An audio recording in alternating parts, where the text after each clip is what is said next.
اس دنیا میں ہر بندے کے لیے اس کی آزمائش، اس کے اوپر آنے والی پریشانی اس کے لیے بالکل اسی طرح ہے جیسے اس کے اوپر کوئی واقعہ کربلا رونما کر دیا گیا ہے، اور اس کو اپنی پریشانی اور اس کی آزمائش جو ہے وہ کسی پہاڑ کے ٹوٹنے سے کم نہیں محسوس ہو رہی ہوتی۔ لیکن جب کوئی ایسا شخص کسی ایسے شخص سے ملتا ہے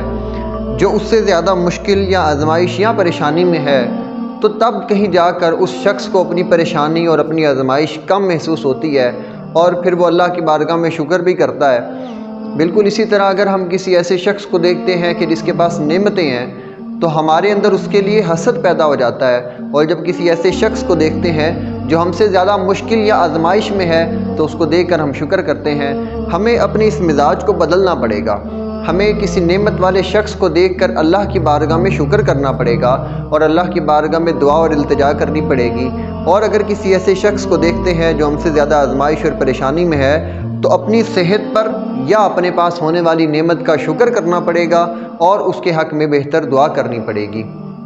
بالکل اسی طرح جب ہم کسی مریض کو دیکھتے ہیں جو ہم سے زیادہ بیمار ہے، تو اس کو دیکھ کر ہمیں اپنی بیماری، ہمارا مرض کم محسوس ہوتا ہے۔ اور اسی بات کے پیش نظر میں نے ایک شعر لکھا ہے، سماعت فرمائیں کہ طبیب یوں ہی جتن کرتے رہے، طبیب یوں ہی جتن کرتے رہے، میرے درد میں ایک پل بھی آرام نہ آیا، طبیب یوں ہی جتن کرتے رہے، میرے درد میں ایک پل بھی آرام نہ آیا، فقط مرض دیکھ کر مریض کا دیدار کیا اور میں شفا یاب ہو گیا، فقط مرض دیکھ کر مریض کا دیدار کیا اور میں شفا یاب ہو گیا۔